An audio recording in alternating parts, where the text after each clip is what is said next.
All right, folks, we're going to talk a little bit more about verbs. This is something that you can write down and practice the different verb tenses. You can make it a game.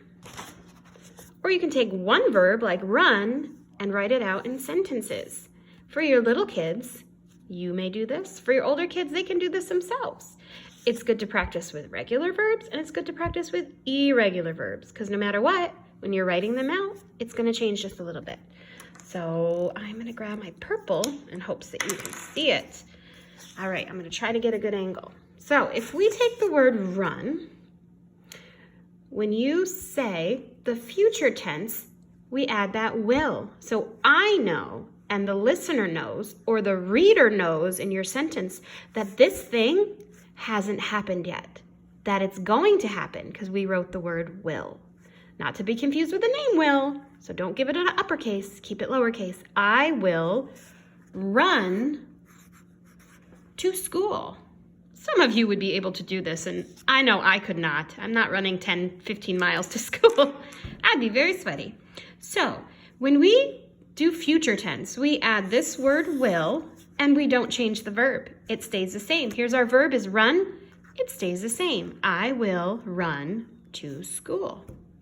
Now we're going to do present progressive, which means it's happening right at this very moment. I am, we added an ing. I am running to school. I am running.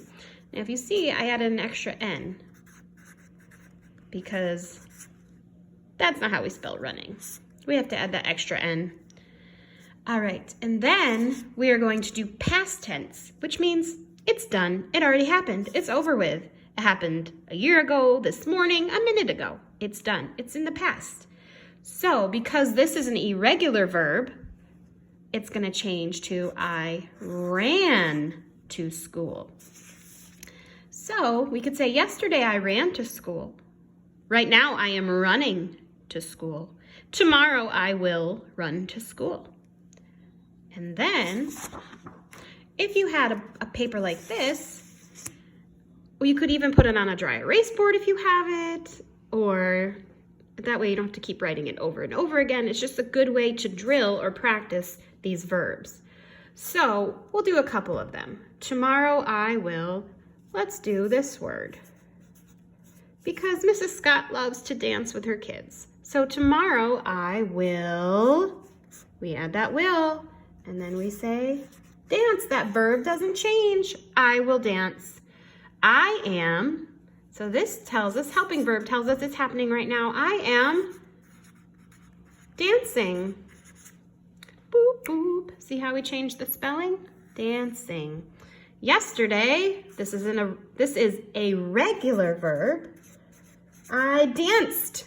You add that ed, and there's already an e, so you just added d. Easy peasy. So now if I cross those off, and obviously if it's a dry erase board, I could just erase it, but I left those at school. So you're just gonna have to see double handwriting. So, what am I gonna do tomorrow?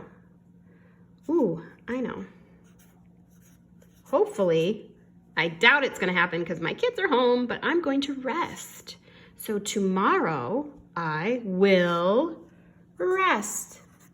That verb doesn't change. I am resting. I just add that ing. Ing tells us it's happening right now. Yesterday, I rested.